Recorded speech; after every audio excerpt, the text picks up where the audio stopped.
Hello and welcome to another session in our Basic Electrical and Electronics series. In this video, we'll learn about the measurement of three-phase power, an important part of Unit 2, measurement of electrical quantities. Let's begin.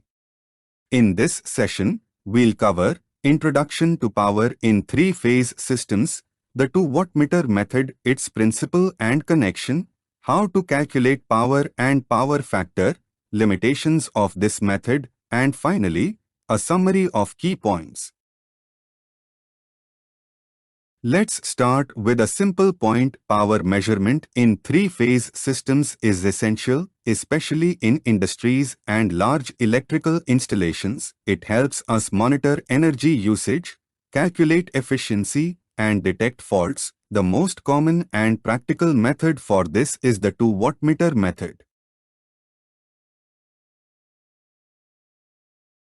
A three-phase system consists of three alternating voltages, each 120 degrees apart in phase. It is widely used for industrial motors, heavy machinery, power transmission.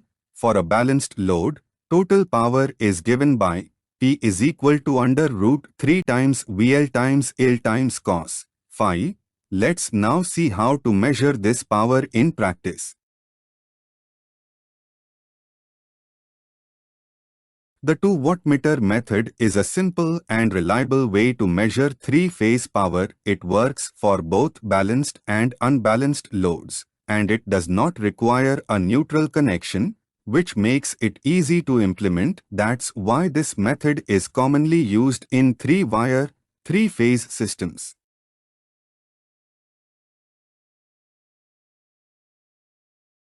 Now let's see how the meters are connected. Wattmeter 1, current coil is connected in line R and the voltage coil is connected across R and Y. Wattmeter 2, current coil is in line B and the voltage coil is connected across B and Y. These two wattmeters together measure the total power in the system.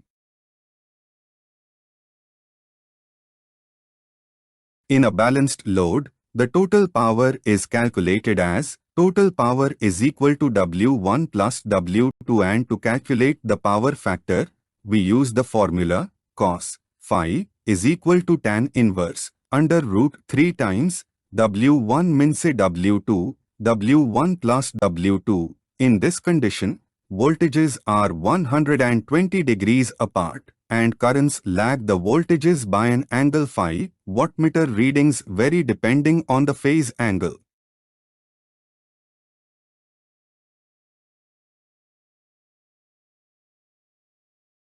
In balanced systems, when PF is high, both wattmeters show positive readings. At 0.5 PF, one wattmeter reads 0. At low PF, one wattmeter may show a negative value. That's why understanding the relationship between PF and wattmeter readings is very important. A phasor diagram helps visualize this behavior clearly.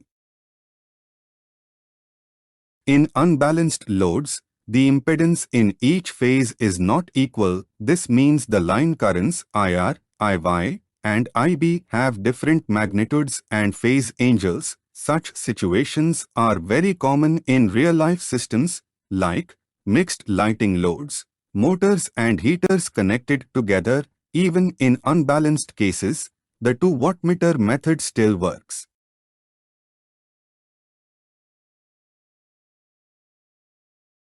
While the method is simple and effective, it also has some limitations. It cannot measure reactive power directly. It is limited to three-wire systems, not suitable for four-wire systems.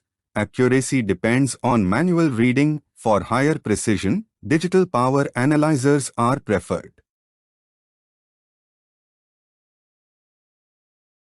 Let's summarize.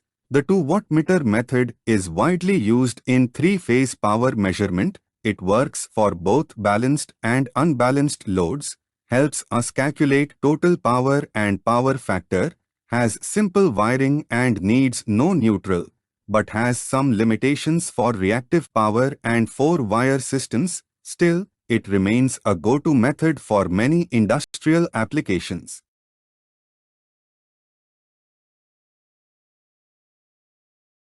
That brings us to the end of this session on measurement of three-phase power. We hope you now understand how the 2 wattmeter method works and how to apply it for real-world power calculations. If you found this video helpful, please like, share, and subscribe for more such educational content. Thank you for watching, and I'll see you in the next class.